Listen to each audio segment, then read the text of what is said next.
আজকে আমাদের মডিউল 4 এর বিষয়বস্তু হচ্ছে দি ইমিউনিটি। আশা করি সবাই স্পষ্টভাবে আমাকে শুনতে পাচ্ছেন এবং স্লাইড দেখতে পাচ্ছেন। এবং আমি অনুরোধ জানাবো যাদের পক্ষে সম্ভব তারা আপনারা ক্যামেরাগুলো অন রাখবেন এবং এই স্লাইড গুলোর দিকে খেয়াল রাখবেন যে আমরা কি আলোচনা করি। তো আজকের আলোচনার বিষয়বস্তু আমরা ইতিমধ্যে জেনে গেছি। তো প্রথমে আসেন যে ইমিউনিটি সিস্টেমটা কি, আন্ডারস্ট্যান্ডিং দ্য ইমিউনি সিস্টেম। ইমিউনি সিস্টেম মানে হচ্ছে রোগ প্রতিরোধ ক্ষমতা বা আমাদের শরীরের প্রতিরোধ ব্যবস্থা। সেই প্রতিরোধ ব্যবস্থা বা রোগের বিরুদ্ধে যে প্রতিরোধ বা ভালো থাকার যে নিরন্তর প্রচেষ্টা, আমাদের যে প্রচেষ্টা, যে সিস্টেমটার মাধ্যমে আমাদের এটা শরীর মেনটেন করে, সেই ইমিউনি সিস্টেম নিয়ে আমরা আজকে কথা বলবো। সেই সিস্টেমটা হচ্ছে ইমিউনি সিস্টেম। দেখেন, আমাদের শরীরে আসলে আভ্যন্তরীণ এবং বাহ্যিকভাবে জীবাণুর আক্রমণ হয়। শরীরের আস্তে আস্তে আমরা আমাদের বয়স বৃদ্ধি পায়, আমাদের রোগ প্রতিরোধ ক্ষমতা কমে যায়, আমাদের শরীরের স্ট্রেংথ কমে যায়। হ্যাঁ, তাই এটার একটা চার্ট যদি আমরা দেখি, এখানে আপনারা স্ক্রিনে দেখতে পাচ্ছেন যে জন্মের পরেই কিন্তু আমাদের ইমিউনি যে সিস্টেমটা, এটা কিন্তু কমতে থাকে 6 মান্থ, এভাবে কমতে কমতে মোটামুটি মানে কম থাকে আর কি। শিশুদের রোগ প্রতিরোধ ক্ষমতা কম থাকে, ধীরে ধীরে এটা কিন্তু বাড়তে থাকে। দেখা যায় অলমোস্ট যে 6 মাস থেকে 1 বছরের মধ্যে আমাদের যে একেবারে নিউ বর্ন বেবি, তাদের রোগ প্রতিরোধ ক্ষমতা একেবারেই দুর্বল থাকে, কিন্তু ক্রমান্বয়ে এই রোগ প্রতিরোধ ক্ষমতাটা বাড়তে থাকে। এবং এই দেখেন একটা চার্ট আমরা দেখতে পাচ্ছি যে আমাদের ইমিউনিটি চার্ট, যে মোটামুটি 3 বছরের পর থেকে আমাদের রোগ প্রতিরোধ ক্ষমতা বৃদ্ধি পাওয়া শুরু হয় এবং এইভাবে দেখা যায় প্রায় 45 বছর পর্যন্ত এটা কিন্তু আপ থাকে রোগ প্রতিরোধ ক্ষমতা। এরপরে আবার রোগ প্রতিরোধ ক্ষমতা আমাদের বেশ কমতে থাকে। অর্থাৎ আমাদের এই ইমিউনিটি সিস্টেমটা যে সিস্টেম যেভাবে কাজ করে, সেটা হলো আমাদের বয়সের সাথে সাথে কাজ করে। হ্যাঁ, বয়সের সাথে সাথে কাজ করে। কেন এই বয়সের সাথে সাথে কাজ করে আমরা সেই ব্যাপারে একটু জানবো। শরীরে যে রক্ত রয়েছে, কি রয়েছে এটা জানা দরকার সংক্ষেপে। যে আমাদের ব্লাডের ভিতর রয়েছে রক্তরস বা প্লাজমা, যেটা রক্তের 55% হচ্ছে প্লাজমা। রয়েছে আমাদের এখানে হোয়াইট ব্লাড সেল এবং প্ল্যাটিলেট, শ্বেত রক্তকণিকা এবং প্ল্যাটিলেট মানে অনুচক্রিকা, এটা রয়েছে রক্তের মোট পরিমাণের 4%। আর রেড ব্লাড সেল রয়েছে 41%, বা সে লোহিত কণিকা যেটাকে বলা হয়। তো এখন এগুলার কাজ কি একটু যদি আমরা এদিকে দেখি। প্লাজমা আসলে ইয়েলো কালার, প্লাজমা আসলে মোটামুটি একটি মানে ধূসর পেল মানে বিবর্ণ হওয়া হলুদ রং। এবং এটা মূলত আমাদের শরীরের এই প্লাজমাটা কি করে, ট্রান্সপোর্টিং ব্লাড সেল, অর্থাৎ আমাদের সেল গুলাকে ধারণ করে। হ্যাঁ, যে সেলগুলা এগুলা এখানে এই প্লাজমার মধ্যে থাকে। এবং প্রোটিন, পুষ্টি, ভিটামিন, মিনারেল, হরমোন, এই জিনিসগুলোকে আমাদের কি করে পরিবহন করে, পরিবহনের কাজটা প্লাজমা করে। এই প্লাজমার ভিতরে অবস্থিত রয়েছে হোয়াইট ব্লাড সেলস, যেটা বডির মেইন ইমিউনি সিস্টেম। হ্যাঁ, শ্বেতকণিকা। এবং এটাই মূলত আমাদের শরীরে কোনো ধরনের হেলথ প্রবলেম হলে সেটার কারেকশন এবং রোগ প্রতিরোধের জন্য কাজ করে মূলত আমাদের শ্বেতকণিকা। এবং প্ল্যাটিলেট, তারা আমাদের শরীরে কি করে, রক্তের ব্লাড ক্লটিং অর্থাৎ রক্ত জমাট বাঁধা এবং কোনো ধরনের ক্ষত পূরণ করতে সহযোগিতা করে বা ক্ষত পূরণ করে, পূরণ কার্যে তারা অংশগ্রহণ করে। এ বিষয়ে একটু বলে নেই যে আমাদের শরীরে রক্ত জমাট বাঁধায় প্ল্যাটিলেট কখন রক্ত জমাট বাঁধাবে, যখন আমাদের কখনো কেটে যাবে। যাতে কেটে গেলে, ধরেন আপনার কোথাও কেটে গেছে, তাহলে প্লাজমা সহ সব রক্তগুলো যদি আপনার শরীর থেকে বেরিয়ে যায়, তাহলে আসলে আমাদের শরীরের যে মূল পরিবহন ব্যবস্থাটা ব্যাহত হবে। এই জন্য ওই কাটা যেখানে কেটে যাচ্ছে ওইখানে যাতে ব্লিডিং না হয়, রক্তপাত না হয়, সেজন্য প্ল্যাটিলেট এখানে কি করে, দ্রুত ক্লট ফর্মেশন করে, রিপেয়ার করে। এবং আমাদের যদি কোনো সেল কিছু কাটা যায় সেক্ষেত্রে রিপেয়ার করে। এবং রেড ব্লাড সেল, যেটা লোহিত কণিকা, এটা আমাদের শরীর থেকে যে আমরা যে শ্বাস নেই, আমাদের লাংসের থেকে অক্সিজেনটা ট্রান্সফার হয়ে এখানে আসে এবং অক্সিজেনের কারণে এই শ্বেতকণিকা, লোহিত কণিকা লাল হয়ে যায়। মানে যদি অক্সিজেন নিয়ে আসে, অক্সিহিমোগ্লোবিন আকারে সারা শরীরে পৌঁছে দেয়। এবং আবার আমাদের শরীর থেকে কার্বন ডাই অক্সাইড এনে লাংসের কাছে ফেরত দেয়, এটা যাতে বাতাস আকারে শরীরের বাইরে বের করে নিতে পারে। অর্থাৎ এই তিনটা মূল কণিকা আমাদের শরীরে রয়েছে, শ্বেতকণিকা, লোহিত কণিকা এবং প্ল্যাটেলেট এবং একই সঙ্গে প্লাজমা। তো এটা হচ্ছে আমাদের রক্তের যে উপাদান, সেটা সম্পর্কে আমরা একটা সংক্ষিপ্ত আলোচনা করলাম। তো এখন আসেন আমরা আজকের আমাদের যে সাবজেক্ট সেটা হচ্ছে ইমিউনি সিস্টেম। এই ইমিউনি সিস্টেমটা আসলে আমরা ইমিউনি সিস্টেম নিয়ে আমরা কথা বলবো। এই ইমিউনি সিস্টেমের মূল বিষয় হচ্ছে আপনার এই হোয়াইট ব্লাড সেলস। আমরা এখানে একটা ছবির মধ্যে দেখতে পাচ্ছি যে আকারে রেড ব্লাড সেলের আকার কেমন, বা হোয়াইট ব্লাড সেল কেমন, বা প্লাটিলেট কেমন, এবং প্লাজমা কেমন, জাস্ট এখানে ধারণা দেওয়া হয়েছে। তো মূলত এই আমাদের ইমিউনিটি সিস্টেম বা ইমিউনি সিস্টেমের মূল যে ফাংশন, যে রোল প্লে করে, সেটা হচ্ছে ডব্লিউবিসি, হোয়াইট ব্লাড সেল। এই হোয়াইট ব্লাড সেলের ভিতরে আবার কতগুলি পার্ট রয়েছে সেটা আপনি এখানে আমরা একটু দেখব। এই পাশে একটা হচ্ছে নিউট্রোফিল। নিউট্রোফিল এর পরিমাণ হচ্ছে আপনার 40 থেকে 75% নিউট্রোফিল, শ্বেতকণিকার একটা অংশ। এটি ব্যাকটেরিয়া এবং ভাইরাস দ্বারা সৃষ্ট সংক্রমণ প্রতিরোধে সাহায্য করে। নিউট্রোফিল তাদের এনজাইমের মাধ্যমে জীবাণুগুলোকে আক্রমণ করে এবং ধ্বংস করে। নিউট্রোফিল, আমাদের কোষের যে নিউট্রোফিল, সেটা মূলত ব্যাকটেরিয়া ভাইরাস যদি আমাদের শরীরে কোনো ধরনের আক্রমণ করে, তাহলে ওই ব্যাকটেরিয়া ভাইরাস যে সেলগুলো আছে সেগুলোকে সে ধ্বংস করে দেয় বা আক্রমণ করে তাদেরকে স্টপ করে দেয়। একই সঙ্গে লিম্ফোসাইট, লিম্ফোসাইট নামে আরেকটা যে আমাদের কণিকা রয়েছে, সেটা মূলত 20 থেকে 45%, এবং এটির কাজ হচ্ছে এটি অ্যান্টিবডি ব্যবহার করে শরীরের টিস্যুতে প্রবেশ করা জীবাণু বা ভাইরাসকে থামাতে সাহায্য করে। এটি ক্যান্সার কোষ বা ভাইরাস কোষ দ্বারা আক্রান্ত কোষকেও ধ্বংস করে। এর মধ্যে বি কোষ লিম্ফোসাইট এবং টি কোষ এনকে সেল লিম্ফোসাইট অন্তর্ভুক্ত। এখন বি কোষ কি, টি কোষ কি, এনকে সেল কি, এগুলো অনেক লম্বা আলোচনা। এই আলোচনাগুলো আমরা এত জটিল করবো না, জাস্ট আমরা বোঝার জন্য। তাহলে নিউট্রোফিল, লিম্ফোসাইট, এরপর রয়েছে মনোসাইট, যেটা 2 থেকে 10%। এটি একটি মাইক্রোফেজ পরিণত হয় এবং টিস্যুতে প্রবেশ করে জীবাণু, মৃতকোষ এবং অন্যান্য যে ফরেন পার্ট রয়েছে সেগুলোকে খেয়ে ফেলে, এবং এর ফলে শরীর রোগ প্রতিরোধ ক্ষমতা বৃদ্ধি পায়। হ্যাঁ, আমাদের তার রোগ প্রতিরোধের জন্য মনোসাইট কাজ করে। এবং আরেকটা রয়েছে ইসোনোফিল, যেটা 0 থেকে 6%। এটি পরজীবী সংক্রমণ এবং অ্যালার্জিক প্রতিক্রিয়ার সময় প্রদাহ নিয়ন্ত্রণ করতে সহায়তা করে। এটি শরীরের টিস্যুতে প্রবেশ করে এমন এক সব পদার্থকে বা রাসায়নিক পদার্থ নির্গত করে যা বাইরের উপাদান বা ফরেন ম্যাটেরিয়ালস বা পরজীবীকে ধ্বংস করতে সহযোগিতা করে। এবং পঞ্চমত রয়েছে বেসোফিল। এটি অ্যাজমা এবং হাঁপানি এই প্রতিক্রিয়ার সময় এনজাইম তৈরি করে, যেমন অ্যালার্জি, অ্যাজমা, এগুলোর সময় যে আমাদের বিভিন্ন ধরনের হাঁচি বা ই হয়, এগুলোর যে জীবাণু ওই জিনিসগুলো তৈরি করে জীবাণুকে হাঁচির মাধ্যমে বের করে দিতে সহযোগিতা করে। তো বেসিক্যালি এই হচ্ছে আমাদের শ্বেতকণিকা। এখন এই শ্বেতকণিকাই মূলত এই পার্টগুলাই আমাদের শরীরে রোগ প্রতিরোধ ক্ষমতার জন্য তারা কাজ করে থাকে।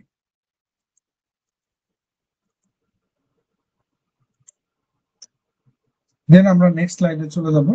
একটু মাঝে মাঝে একটু হয়, দেখা যাচ্ছে যে ডক্টর ইয়োরসেলফ, এরকম একটা বইতে লেখা আছে, the art of medicine consist the amazing the patient while natural cures the disease.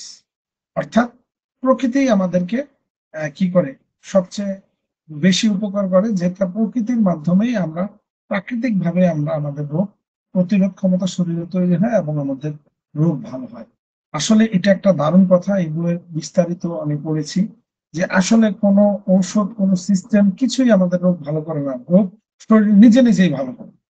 তো তাহলে আমরা কেন ঔষধ, সাপ্লিমেন্ট, এগুলো আসলে বেসিক হচ্ছে শরীরের নিউট্রিশনাল ব্যালেন্স। হ্যাঁ, যেটা নিয়ে আমরা কথা বলবো, খুব মজার তথ্য এগুলো। আমরা যত ড্রাগ নেই, যত অ্যান্টিবায়োটিক নেই, যাই করি না কেন, আসলে বেসিক হচ্ছে আমাদের সেলগুলা ঠিক মতন কাজ করা। সেলগুলা যদি ঠিক মতন কাজ করতে পারে, তারা যদি আক্রান্ত না হয়, তাহলে আমাদের শরীর ভালো থাকে। বেসিক হচ্ছে এটা। Spontaneous healing is the best doctor refer. হ্যাঁ, স্পন্টানিয়াস হিলিং অর্থাৎ নিজস্ব হিলিং ব্যবস্থা, সেটা সবচেয়ে বেস্ট ডক্টর।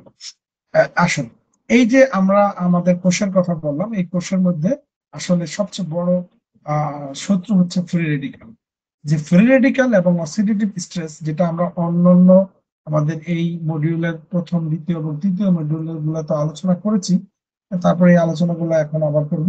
যে আসলে ফ্রি রেডিক্যাল অ্যাটাক এবং অক্সিডেটিভ স্ট্রেস কিভাবে তৈরি হয়? ধরেন আমাদের এই হেলথের গোল্ডেন ট্রায়াঙ্গেল, যে ডায়েট, লাইফস্টাইল এবং নিউট্রিয়েন্টস, এই তিনটা জিনিস আমাদের স্বাস্থ্যের মূল বেসিক বিষয়।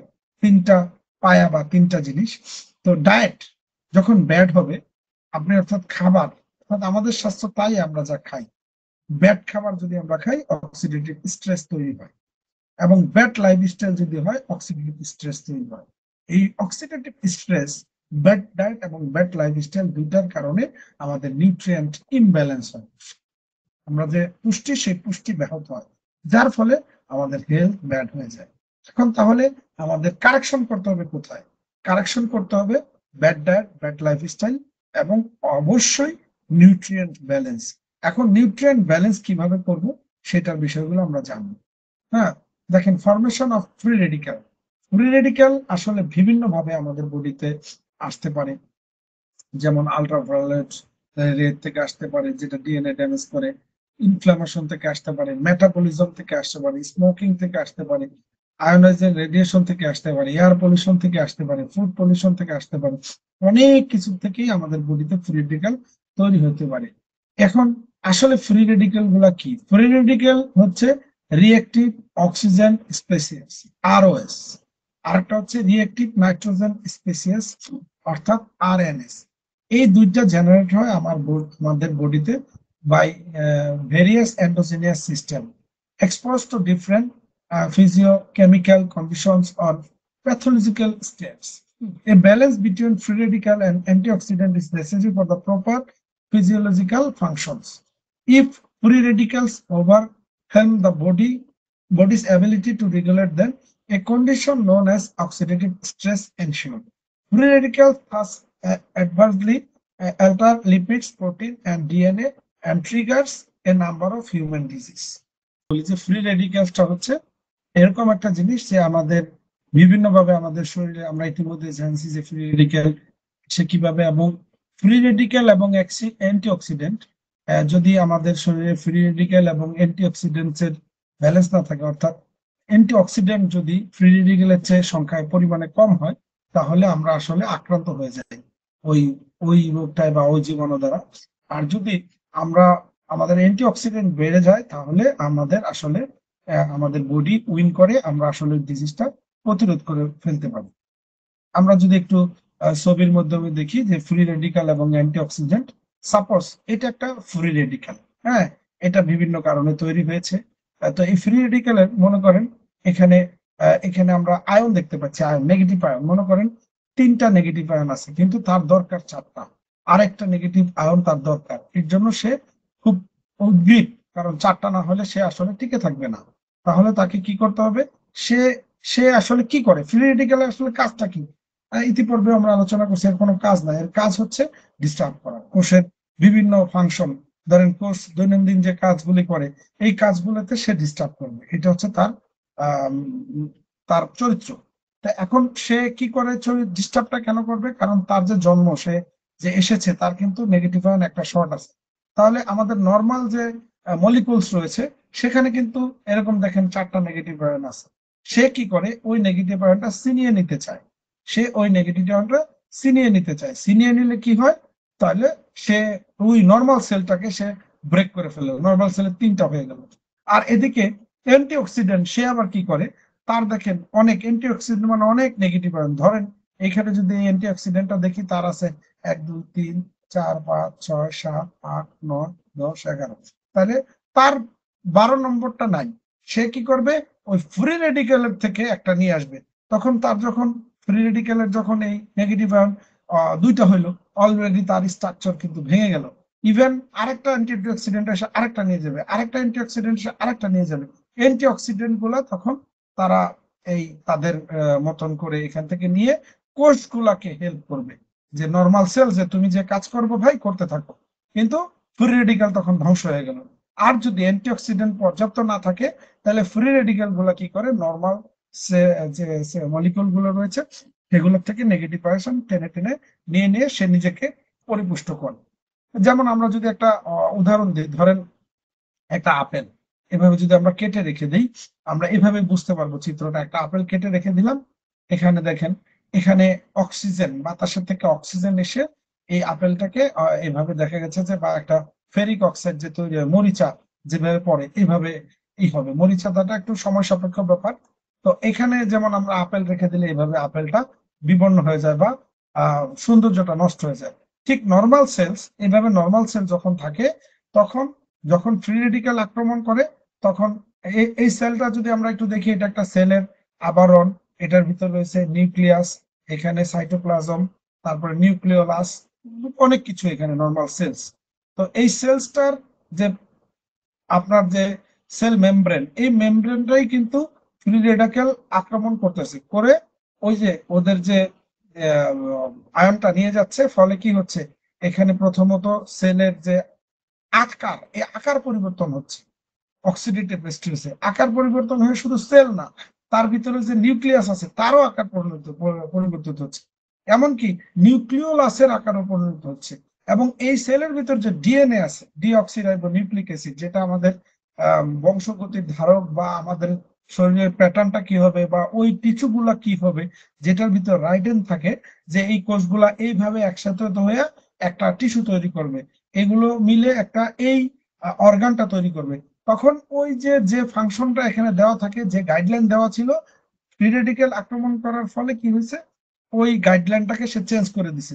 আপনার সেল বা টিস্যু গুলা যেভাবে কাজ করার কথা ছিল, যে আকার, যে শেপ, যে পর্যায়ে থাকার কথা ছিল, সেটা কম বেশি হয়ে গেছে। ফলে আমাদের ওই সার্টেন টিস্যু, সার্টেন অর্গানটা আক্রান্ত হয়ে ভিন্ন ধর্মী কাজ করতেছে। এবং টোটালি এইভাবেই আমরা আসলে অসুস্থতার দিকে এগিয়ে যাই। ইভেন যেটা বিভিন্ন ধরনের ক্যান্সার বা অন্যান্য ফাংশন থেকে শুরু করে নানান ধরনের আপনার ক্রনিক ডিজিজের দিকে আমরা এগিয়ে যাই, শুধু এই কারণে। দেখেন, free radicals damage your cell, অর্থাৎ আমাদের সেলগুলোকে ড্যামেজ করে। এই যে হেলদি সেল এন্ড ডিএনএ এরকম থাকবে। ফ্রি রেডিক্যাল অ্যাটাক যদি করে ডিএনএ তে, তখন এই যে এটা একটা ডিএনএ, এই ডিএনএ তে লেখা থাকবে যে আমার চোখের সেলগুলো কেমন হবে, আমার চোখের সেলগুলো কিরকম হবে এবং তাদের কাজটা কি হবে, এটা কিন্তু এখানে লেখা আছে। যখন আমরা ডায়াবেটিক সহ অন্যান্য কারণে ফ্রি রেডিক্যাল দ্বারা আমাদের চোখের সেলগুলো অ্যাটাক হয়, এরকম হয়ে যায়, তখন এটা ড্যামেজ হয়ে যায় সেলস। তখন কি হচ্ছে, ওই কোষের, ধরেন আমরা জানি যে রেটিনোপ্যাথি একটা রোগ, তাহলে রেটিনার যে সেলগুলা যেভাবে অ্যাক্টিভ কাজ করার কথা ছিল, সেটা না করে এভাবে করতেছে, সুতরাং তখন আমরা চোখে দেখতেছি না। Very simple. তো এটা আমরা উদাহরণ দিলাম চোখ দিয়ে। আমাদের শরীরে অনেক টিস্যু রয়েছে, লক্ষ লক্ষ সেল রয়েছে, তাদের এই ফাংশন গুলা প্রতিনিয়ত ডিসফাংশন করতে রেডিক্যালের ভূমিকা, ব্যাপক ভূমিকা রয়েছে। এবং ক্যান্সার পেশেন্ট প্যাথোয়ে, ক্যান্সার কিভাবে তৈরি হয়, ইতিমধ্যে আপনার আলোচনায় বুঝে ফেলছেন যে আমাদের সেল মিউটেশন হয়, প্রতি সময়ে সেল বিভাজন হয়, তাহলে ডিএনএ রিপারেশন এটা হয়। এভাবে দেখা যায় যখন আমাদের কোনো কারণে এখানে রিপেয়ার ফেইল্ড হয়ে যায়, কোড ফেইল্ড হয়ে যায়, মানে যে কোড দেওয়া ছিল সেই কোড উল্টাপাল্টা কোড হয়ে গেছে ফ্রি রেডিক্যাল কারণে, তখন একটা টিউমার বা ক্যান্সার সেল তৈরি হয়। এবং টিউমার ক্যান্সার সেল যেটা আমাদের এনকে সেল বা লাম্পোসাইট, সেটা আমাদের ও চেষ্টা করে কিন্তু আমাদের ইমিউনিটি সিস্টেমটাকে ব্যাহত করে। এবং সেই ইমিউনিটি সিস্টেম যখন সঠিকভাবে কাজ করতে না পারে, লো পারফরমেন্স তৈরি হয়, টিউমার বা ক্যান্সার সেল তৈরি হয়। টিউমার বা ক্যান্সার বলতে আসলে টিউমার থেকেই ক্যান্সার, হ্যাঁ, এটা এভাবে দেখা যায় আমাদের লাইফ থ্রেটানিং ক্যান্সার ডিজিজ তৈরি হচ্ছে পরিবেশ এবং সময়ের সাথে সাথে। এইভাবে একটা রোগ কিন্তু আস্তে আস্তে এই যে সেল মিউটেশনের থেকে শুরু হয়ে বিভিন্ন ডিস্টার্ব হতে হতে এভাবে চলে আসে। হ্যাঁ, তো আমাদের, আমরা জানি যে এপ্রিল 2004-এর টাইম ম্যাগাজিনে আসছে দি সিক্রেট কিলার, আমাদের শরীরের সারপ্রাইজিং লিঙ্ক বিটুইন ইনফ্লামেশন, মানে প্রদাহ, যে কোনো ধরনের প্রদাহ এবং হার্ট অ্যাটাক, ক্যান্সার, অ্যালজাইমার, অন্যান্য রোগ তৈরি হতেছে আসলে মেন সিক্রেট ক্রিয়া হচ্ছে ইনফ্লামেশন বা প্রদাহ, যেটা তৈরি হয় মূলত ফ্রি রেডিক্যালের কারণে। এবং এই ফ্রি রেডিক্যাল বা আমাদের ইমিউনিটি সিস্টেমটাকে আসলে আমরা কিভাবে হাই ইনফ্লামেশন জিনিসগুলো রয়েছে যেগুলো আমাদের শরীরে ইনফ্লামেশন সৃষ্টি করে ফ্রি রেডিক্যালকে উস্কে দেয়, সেটা হচ্ছে হাই ইনফ্লামেটরি সাবস্টেন্স, বিভিন্ন খাবার, যেমন রিফাইন্ড কার্বোহাইড্রেট, যেমন আপনার আসলে আমরা যে এখন আমরা সবাই ডায়াবেটিসের, অনেকে ডায়াবেটিস বা সুগার নিয়ে চিন্তিত, যে আমার রক্তে সুগার যদি বেশি হয় তাহলে আমার ডায়াবেটিস। সময় কতক্ষণ আছে, রক্তে সুগার বেশি হইলে আমাদের ডায়াবেটিস। এজন্য আমরা অনেকেই ডায়াবেটিসে আমরা চিনি খাওয়া বন্ধ করি। এখন দেখেন, ভালো, চিনি খাওয়া বন্ধ করলেন, কিন্তু রিফাইন্ড কার্বো অর্থাৎ চিনি, আপনি সকালবেলা আপনি ভাত খেলেন, ভাত কি, ভাত কিন্তু লাস্টে এটা যেটা সাদা চালের ভাত, সেটা কিন্তু খুব দ্রুত এই আপনার সুগারে পরিণত হয়। সুতরাং আমি ভাত খেলাম মানে চিনি খাইলাম, রুটি খাইলাম মানে চিনি খাইলাম, মিষ্টি ফল খাইলাম মানে চিনি খাইলাম। অর্থাৎ এইভাবে দেখা যায় প্রতিনিয়ত আমরা এরকম চিনি বা হাই ইনফ্লামেটরি খাবার কিন্তু খাচ্ছি, হাই ওমেগা 6 খাবার খাচ্ছি, ট্রান্স ফ্যাট খাচ্ছি। ট্রান্স ফ্যাটটা কি? তেল। আমরা এই যে তেল মানে যেটা আপনার ট্রান্স ফ্যাট তৈরি করে এমন তেল, কেমন, যে কোনো তেলই যদি আমরা হিট দেই তাহলে এটা ট্রান্স ফ্যাট প্রডিউস করে। এখন আমরা অনেকেই খাবারে সরিষার তেল খাওয়ার চেষ্টা করি, সরিষার তেল, অনেকে ঘানি ভাঙা সরিষার তেল খাই, ভেরি গুড। ঘানি ভাঙা কেন?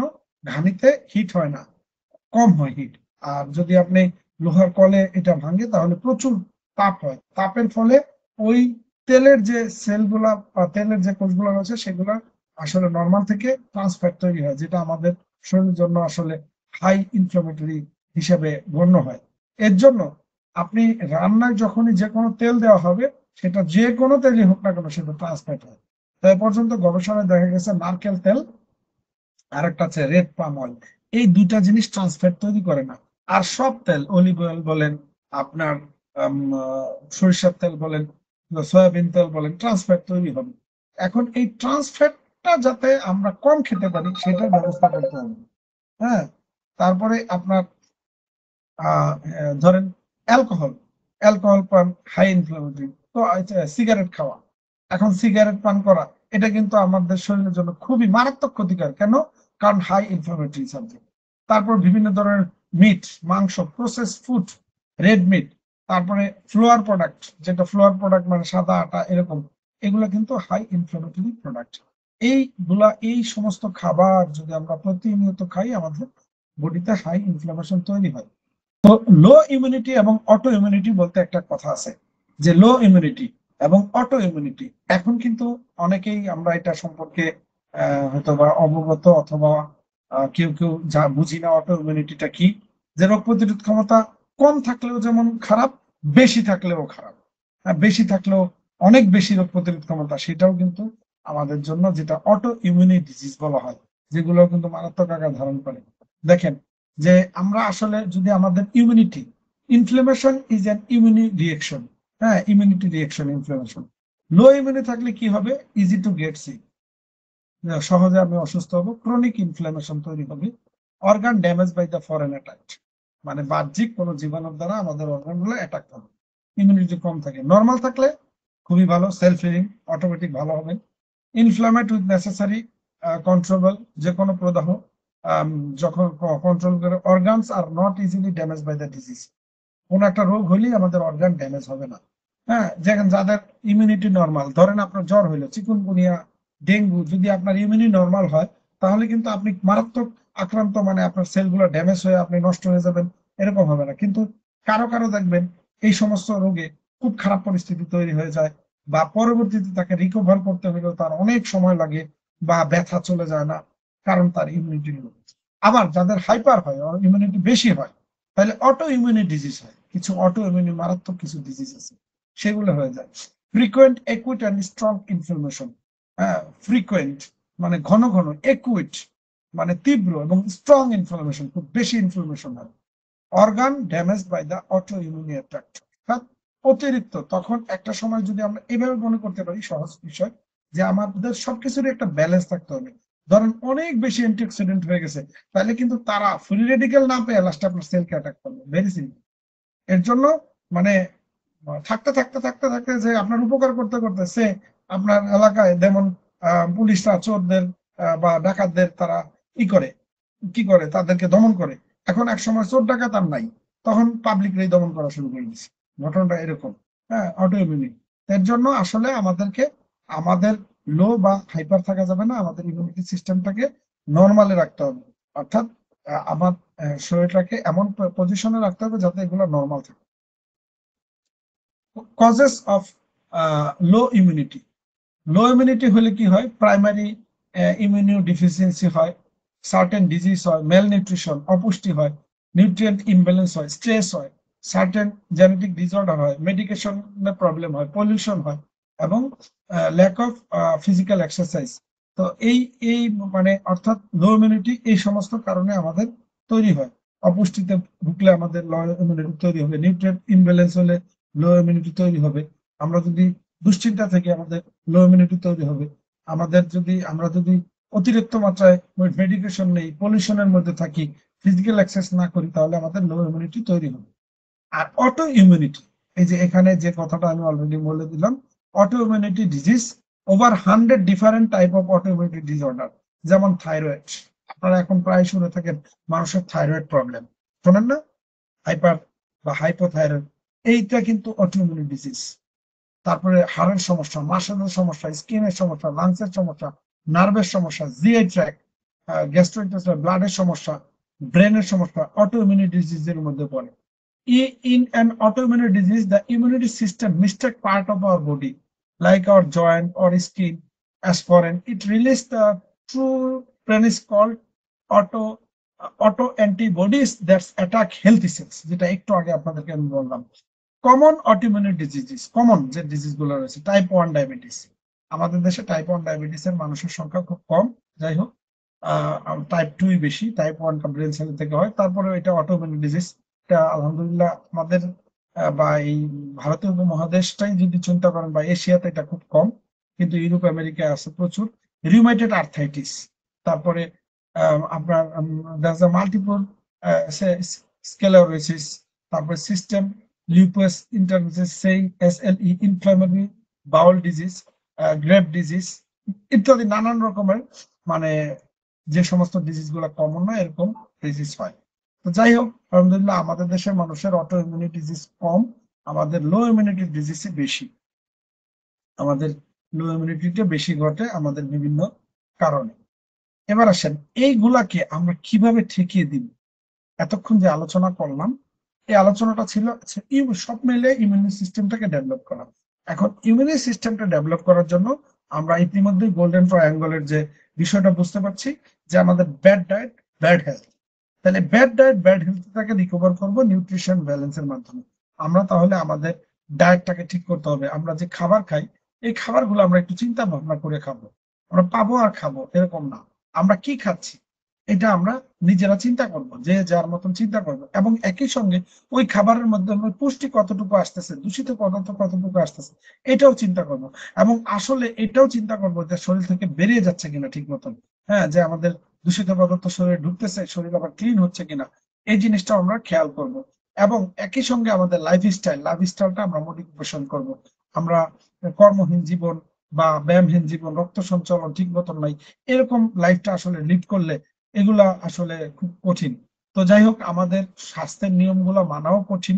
অনেক সময় আমরা বর্তমান সময়ে তথ্য প্রযুক্তির এই যুগে আমরা ফেসবুক বা বিভিন্ন সেক্টর থেকে আমরা বিভিন্ন ধরনের ভেষজ বা মশলাপাতি, এটার সাথে ওইটা মিশান, ওইটার সাথে ওইটা মিশান, এইভাবে আমরা দেখা যায় যে ইউজ করে দেখা যায় আমাদের ইমিউনিটি সিস্টেমের আরো ক্ষতি করি। কারণ অথেন্টিক সোর্স থেকে যদি আপনি কোনো নিউট্রিশনাল প্রোডাক্ট না নেন, তাহলে সেটা আপনার হিতে বিপরীত হতে পারে।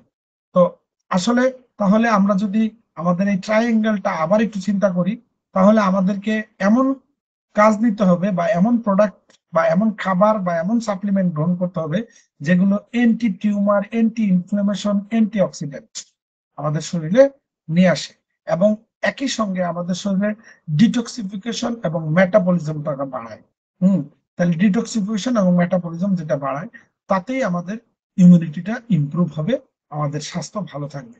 সেক্ষেত্রে আমরা nutrient for antioxidant, anti inflammatory, anti tumour, এরকম কিছু আমরা সাপ্লিমেন্টারি প্রোডাক্টস এর সহযোগিতা নিতে পারি খুব চমৎকার ভাবে।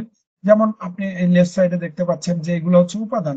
আপনি বেটা ক্যারোটিন আপনার শরীরের জন্য অ্যান্টিঅক্সিডেন্ট, অ্যান্টি ইনফ্লামেশন তৈরি করে। Vitamin C, vitamin E, vitamin D3, হ্যাঁ, সেলেনিয়াম, জিঙ্ক, ম্যাগনেসিয়াম, রেসভেরাট্রল, তারপরে কারকিউমিন, হ্যাঁ, কিউসেটিন, এলিসিন, এবং এরকম অনেক উপাদান আমাদের ইমিউনিটি বৃদ্ধি করে।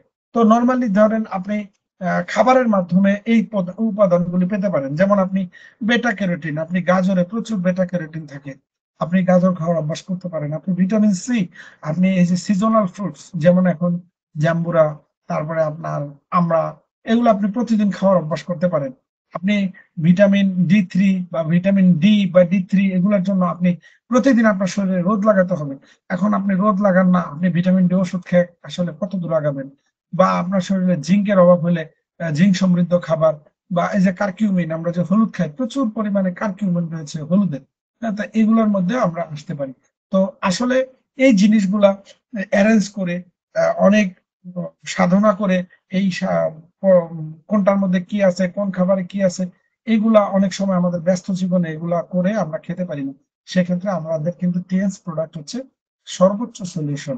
আমরা যদি আমাদের 4 স্টেপটাকে চিন্তা করি, ক্লিনজিং, রিপ্লেসিং, স্ট্রেংথেনিং, ব্যালেন্সিং, আমরা শুধু যদি মাথায় এটা ঠিক রাখি যে আমরা এই সার্কেলটা ঠিক মতন পালন করতেছি কিনা। ক্লিনজিং, তাহলে আমাদের যে ক্লিনজিং প্রোডাক্ট আছে সেগুলো যদি আপনি কনজিউম করেন তাহলে আপনার দূষিত শরীর থেকে বেরিয়ে যাবে। রিপ্লেনিশিং, যে আমাদের ভিটামিন অথবা আমাদের যে মিনারেলস, এগুলো যদি আমরা রেগুলার আমাদের রিপ্লেসমেন্ট প্রোডাক্ট গুলি গ্রহণ করি তাহলে এগুলো চলে আসবে।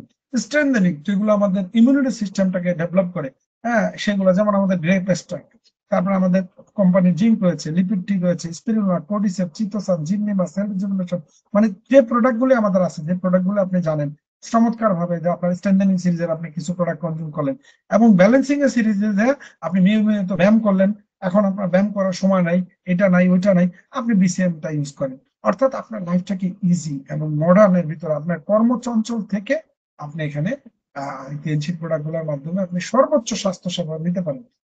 এখন আমি কনক্লুশনে যেটা বলবো যে আসলে আমাদের স্বাস্থ্য আমাদের হাতেই থাকতে হবে। আমরা বিভিন্ন চিকিৎসকগণ বা এখন অনেক নিউট্রিশনাল স্পেশালিস্ট আছেন, যারা অনলাইনে বিভিন্ন ধরনের পরামর্শ মানুষকে দেয়, ভালো, তাদের এগুলা ভালো, কিন্তু তারা যে নিয়ম কানুন দেয়, এই নিয়ম কানুন গুলা বহু মানুষের জন্য মানা বহুত কষ্ট। এর জন্য কিছুদিন মেনে আর মানতে পারে না। অনেকে জিম করেন, এই করেন সেই করেন। আসলে অনেক সময় আমরা দেখছি আমাদের যে ডাক্তার মুজিবুর রহমান স্যার বলেন বা ডাক্তার জাহাঙ্গীর কবির স্যার বলেন, তাদের যে ফর্মুলা, তাদের যে লাইফস্টাইল, এটা আসলে খুব চমৎকার। কিন্তু এগুলা ফলো করতে হলে, আমাকে একজন বলছিল যে ভাই এগুলা ফলো করতে হলে আমাকে কাজকর্ম বাদ দিয়ে বেকার থাকতে হবে, আমার মডেল টাকা আছে, আমি খালি এগুলোই করবো, আমি ভালো থাকবো। আসলে তো এটা আমাদের দেশের অনেক মানুষের পক্ষে সম্ভব না। কর্মজীবী মানুষ, তাদেরকে ছুটতে হয়, সকাল থেকে রাত পর্যন্ত ছুটতে হয়। এই ছুটার পিছনে, অর্থাৎ টাকার পিছনে ছুটতে দেওয়া স্বাস্থ্য নষ্ট করে ফেলছি আমরা। ট্রু। তো এই আসলে ওনাদের ফর্মুলা গুলা ফলো করা তো ডিফিকাল্ট অনেকের জন্য। কিন্তু দেখেন, আপনি আজকে উনি তো বাংলাদেশের অল্প কিছু মানুষকে ফলো করতে বলতেছে বা করতেছে, তো টিএমসির যে প্রমাণিত ফর্মুলা, 4টা স্টেপ, যেটা 5,000 বছর ধরে মানুষ ফলো করতেছে, যারা ফলো করতেছে তারা গেইন করতেছে। এবং এই স্টেপ গুলা পালন করার জন্য যে সহজ পদ্ধতি এবং সহজ এবং সার্বজনীন, যেটা কত সহজ, আপনি সকালে ঘুমোতে করছেন, যত ব্যস্ত থাকেন, আপনি চট করে দুটো চিত্র ক্লিনজিং এর জন্য, তাই না? আপনি লিপিডটি, আপনি যতই ব্যস্ত থাকেন, আপনি কিন্তু 10 মিনিট ভিজিয়ে রেখে আপনি কনজিউম করে ফেলতে পারেন। আপনি এবার নাস্তার পরে আপনি একটা ক্যালসিয়াম খেয়ে ফেলতে পারেন। আপনার বডির কিন্তু নিউট্রিশন ব্যালেন্স হয়ে গেছে, ক্লিনজিং হয়ে গেছে। এবার আসেন, আপনি খুব ব্যস্ত, 10 মিনিট আপনি বিসিএমটা ইউজ করলেন, আপনার কিন্তু কাজ হয়ে গেল। তার মানে কি, এত সোজা আর কি চাই? এই জিনিসটা যখন আপনি নিজে করতেছেন, এবং আপনি যে কোনো কাজই করেন না কেন, কাজে বের হচ্ছেন, টিএনসি যদি এইভাবে করতে থাকেন, টিএনসি যে প্রোডাক্ট ইত্যাদি, এবং টিএনসি সর্বোচ্চ গবেষণা করে সেরা প্রোডাক্ট গুলো তৈরি করে মূলত 4টা স্টেপ পালন করার জন্য, এতে আপনি ভালো থাকতে পারতেছেন, সুস্থ থাকতে পারতেছেন, ইমিউনিটিটা ধরে রাখতে পারতেছেন। সো এটা যখন আরেকজন করতেছে, আপনার আমাদের বিজনেস পলিসিতে আপনার ইনকাম আসতেছে। তার মানে কি, আপনাকে টাকার পিছনে ছুটা লাগে না, আপনি স্বাস্থ্যের পিছনে ছুটতেছেন। স্বাস্থ্যের পিছনে ছুটলে টাকা আপনার পিছনে দৌড়িতেছে। এর চেয়ে মজা আর কি আছে? তো যাই হোক, আমরা এই জিনিসগুলো